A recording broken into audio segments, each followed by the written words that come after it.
Okay, what it is. Father Moo in your area. It's Sunday morning, lovely day, sunny outside. And the stained glass windows on the church are filled with light. It's beautiful, really. Well, I'm coming at you with another Nord Modular stream. I can't help but say thanks to everybody who watched the small Eurorack system, the new video series. We went to about 1,300 views in less than a week. So that's probably the best performing video I have so far.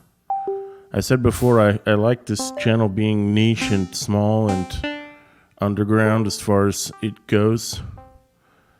So that's still true. I mean, just when you look at what I try to do, it's going to be niche. That's just the way it is. But I felt a little bad over the weekend because I tried to put together another video for that series, and I had a system malfunction. I could not get the woggle bug to woggle correctly. So I had to end up abandoning that particular video, and I may even need to rebuild the modules that are in the system. But that's all good. That's the way it goes sometimes. My woggle bug is like a decade old, and I bought it secondhand, so it can't work perfectly forever. But I didn't come here to complain today. I came here to make a patch. And I will say that in the last week or so, I've discovered some amazing music on YouTube. I know social media is social media, and we shouldn't, dive too deep into parasocial relationships and what have you. But I kind of like YouTube, not because it pays me, but because I discover music here. I'm not a Spotify person, so a lot of my new music comes from here. And when I find something I like, I have to admit it's the YouTube algorithm that made it happen. And same goes for the people who are listening to my stuff. I don't know what drives viewers to my channel. I presume search terms or something like that. But whatever it is, people are getting here, so that's what I hoped for. I've gone right in and started developing a patch, and I realized this is not the way I wanted to do it today. I wanted to use a template again. Oh, wait. Oh, no. I'm getting my patches mixed up. Right. Sorry, off topic there. The point is, I don't even play live music much anymore. So YouTube is what I have as a method of communication and letting my music out there. And for right now, I'm happy with it. I had this channel for a long time and didn't really have any listeners, and it was maybe this Nord Modular series that helped it to take off a bit. So I'm thankful for that, and despite my plans to do other kinds of videos, I still want to keep this going. One reason is this little system. It's harder to break a virtual module, I guess you could say. So let me just briefly talk about what we're going to do today. A couple fields I've worked in before are ambient and also lo-fi music. And one of the new artists I was listening to managed to come up with an interesting blend of those two kinds of music. So I thought today I would see if I could come up with a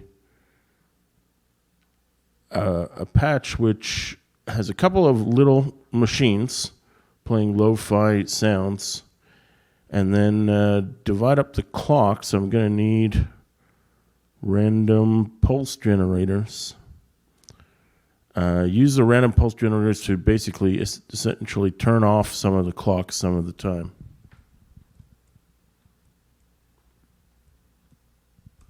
Well, that's too many, but I think 4 will probably do the job. What the? There we go. There's 4. So, I mean, that's not really rocket science. What we'll do is we'll use AND gates. So to go into logic, where's the logic processor? This little friend of mine here. So basically, they'll look like this. This is the key part. We got the standard clock here, and he's feeding his pulses, 4 pulses per beat, into one input of the logic processor. The other input into the logic processor is a random pulse generator with its density set pretty far to the left. So when this light is on, the clock will be allowed to pass through. And when this light is off, it won't. So, however, the 4 little machines will all run from the same clock, just a question of whether their clock is on that lets them go forward. So there's my first little iteration of this construction. Let's take the output of that and send it into one control sequencer. I'm going to put these guys up here and let them wait their turn until they're needed. And I don't think I need this right now, so let's just dump that. So here's the first one. As you can see, the lights are running for a while, but eventually they will stop when the density flips from on to off. So that's how the sequencing will work. Let's look at how the voicing will work. To make Game Boy-ish sounds, I'm going to use some relatively simple voices. The first one I chose here is sine wave. And I'm going to have to be quite conservative with my choices of modules today. I think I'm going to put a digitizer after this sine wave. Traditionally, you see me put the sine wave into the wave wrapper, but to get a more Game Boy-ish sound, I'm going to use a digitizer. And sine wave goes into channel 1. So what should we do with him? Let's have him be a bass line. So we're down here to E. And I'm not sure if this will be the final configuration. I might need to program each step. But for now, at least, I'm going to use the key quantizer to just have him play some essentially semi-random notes. So you can have C, G, and A. That'll be a nice selection for him. Send him that data there. Randomize the data. And send this to his pitch input. Turn this up. And then, I used the wrong kind of sequencer. Oops, I should use B. Why? Because I like to take advantage of B's little gate clock output, the automatic stepper. So there's that connection back to the clock system again. Randomize it again. And this time take this little gate out, send it to the envelope, and we're getting some notes.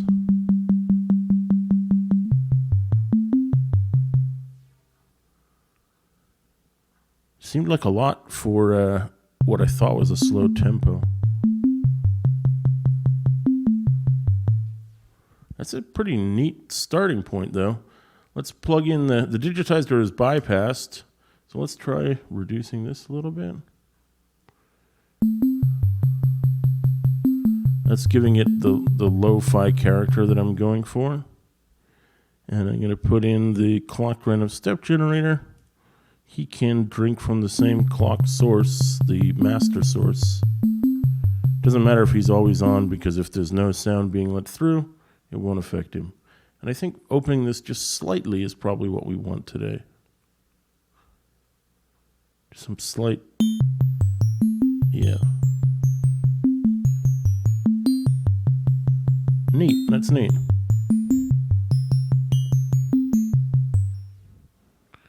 So again, he starts and he stops. I have the feeling we're going to need more space here. So I'm going to make this second row another, the second column, sorry, is another sequencing column. Okay, let's go to some drums. I'm going to play some minimalist little drum pattern here. I want an event sequencer. He will also be subject to the same clocking thing. This one is set to 19. Set him to 9. And take another logic processor. So plug this into 2. Plug the standard clock into 1. Leave it on and use that to clock this. You can see him running there. So let's keep it simple. I'm going to give him a couple of drum sounds. And I'm also going to reduce their bit rate. In fact, I think I'm going to run them into a mixer before I do that. So move the digitizer up here.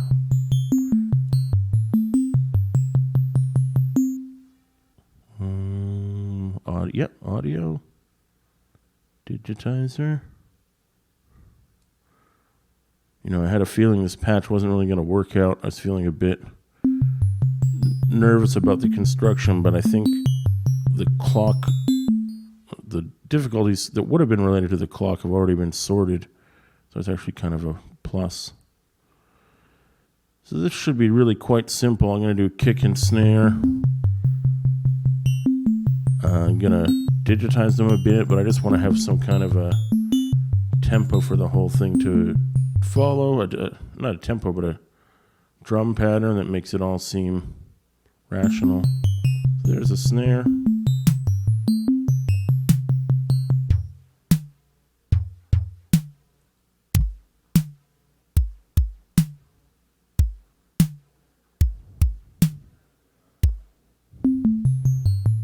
Oh, he stopped right when, okay. Just want to make sure they're in time. They should be.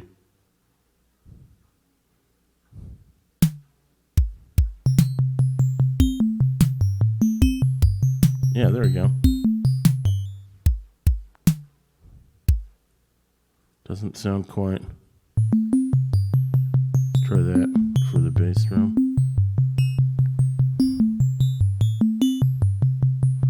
I guess I shouldn't use the exact same source here. Let's use a different one.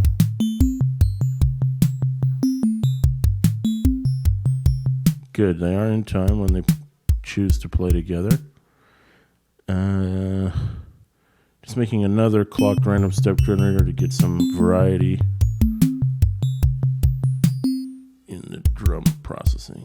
This one I'm going to open up the sample rate depth a lot higher, make it more gristly and crappy. You'll hear when the drums start again.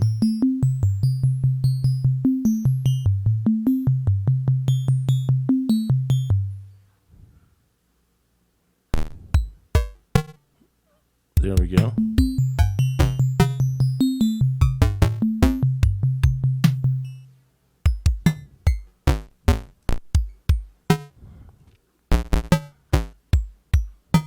It's a little extreme. I'm probably going to dial it back slightly.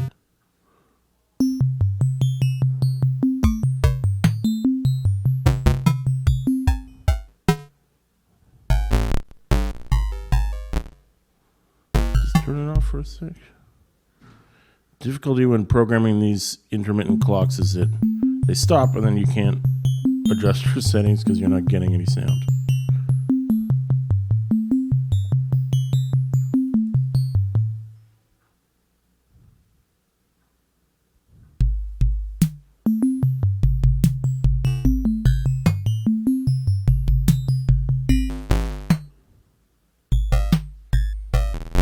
Okay, maybe it's too extreme.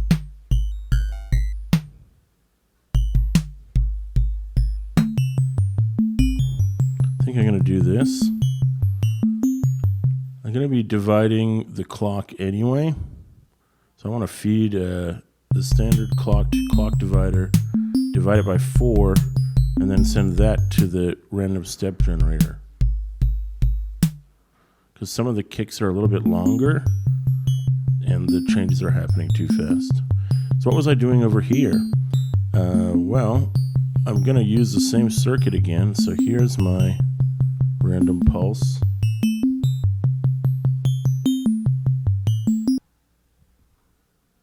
I just made too many modules by mistake.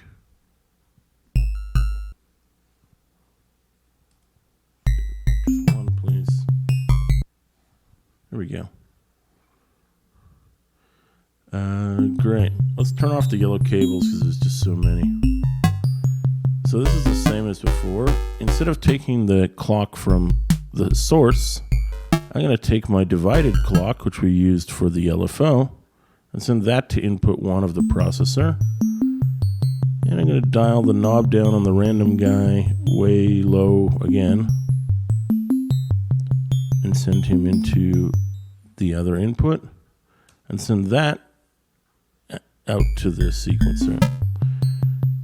So we've got a sequencer that's going to play and it's going to stop like the other ones, except its clock is 4 times slower than the other clock, which is driving the rest of the sequence. So it will play when it plays, it will play a slower pattern.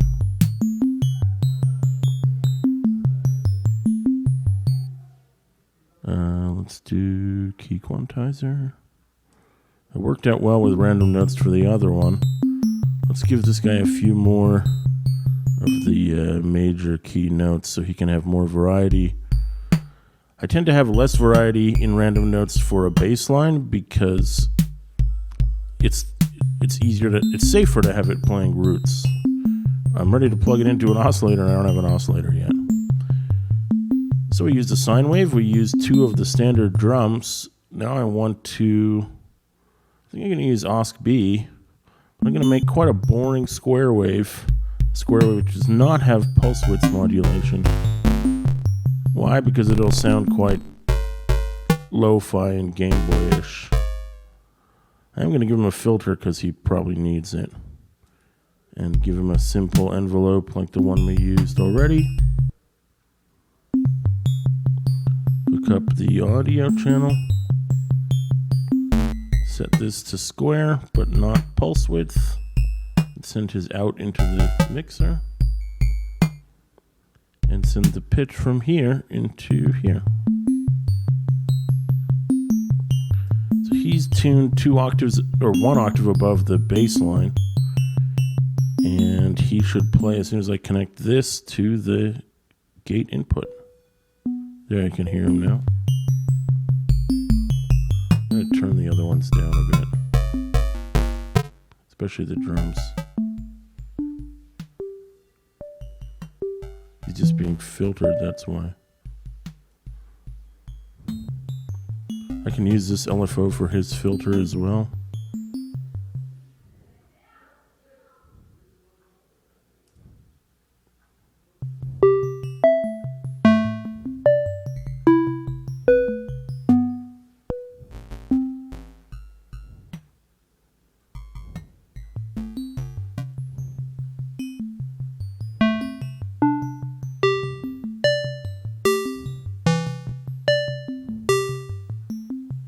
Good, he's a little bit less Game Boy-ish, but it's good with the bass line.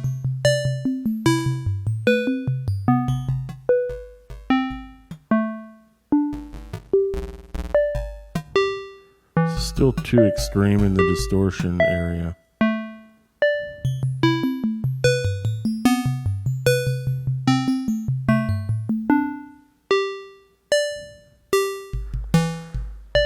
I'm hearing space for like a splash cymbal maybe, and I almost want to say like a percussion sound. Let's try another event sequencer.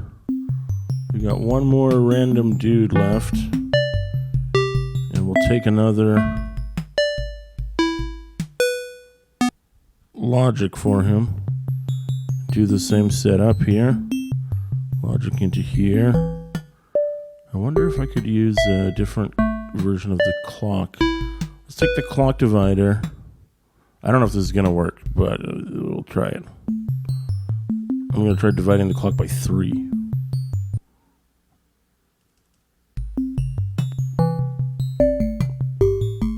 that into there. This into the source clock.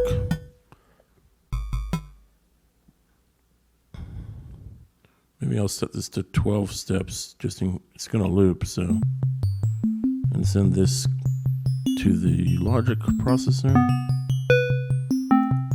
So let's make a hi-hat drum sound.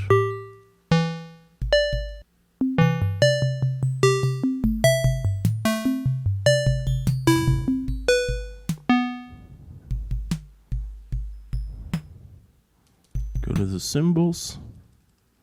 Strange that they don't really differentiate between hi-hat cymbals and regular ones, but I guess I had limited preset space. There's the hi-hat. Yeah, it's playing triplets.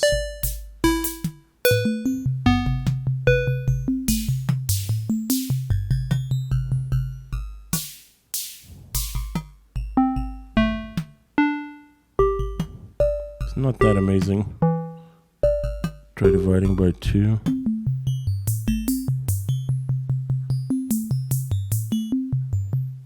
Doesn't need to be a... Yep. I'm just going to go back to dividing by 1, which is the same as not doing it at all. And I'm going to put another drum on the other channel. No space left, really. These drums are a bit too easy, but we'll keep tweaking them till we get something I like, anyway. Let's go down to the percussion range. Start with voice 1. Send him into here. Trigger him on this one. No, nobody's playing. Okay, here we go. I heard him for a second there.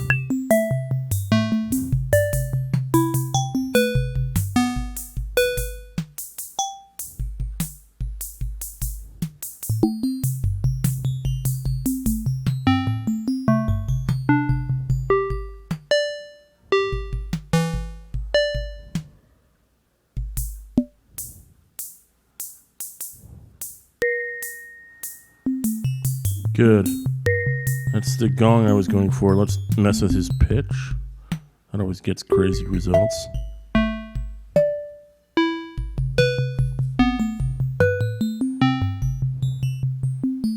Wait till the sequencer starts up again.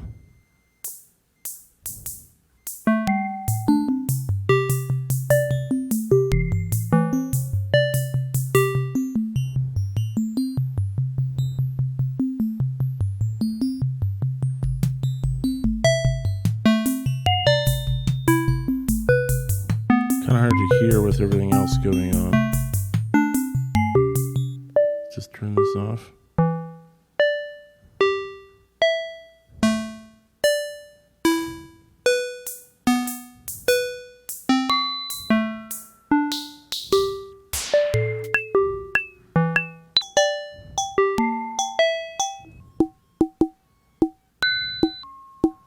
What if we took this off?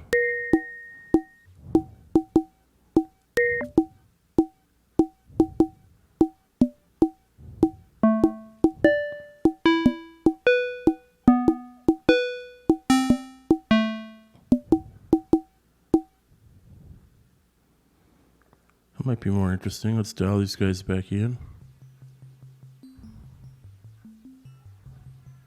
So it also lend itself really well to stereo if we had stereo.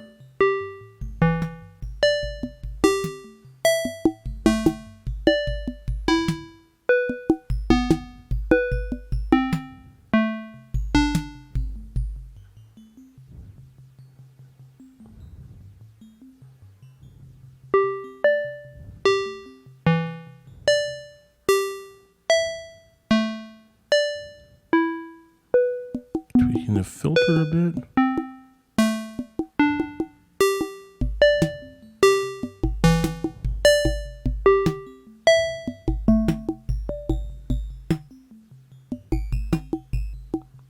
I like that. I like the drums sort of in the background. And when the congas get to play, they can actually hear them.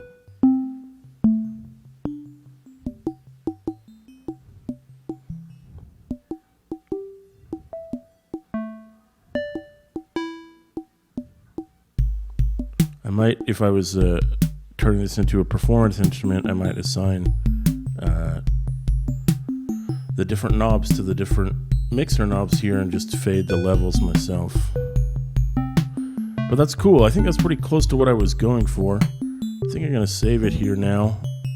I'm running a little bit short on time on this side. So I'm going to call this one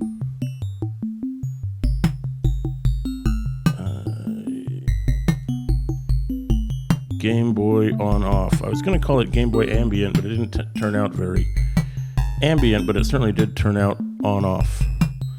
So let's just listen to that for a bit. This has been another Father Moo broadcast. I hope you enjoyed it. I certainly did. Back with more of the small Euro systems as soon as I rejig the system itself. Appreciate you all listening, and I'll see you all next time.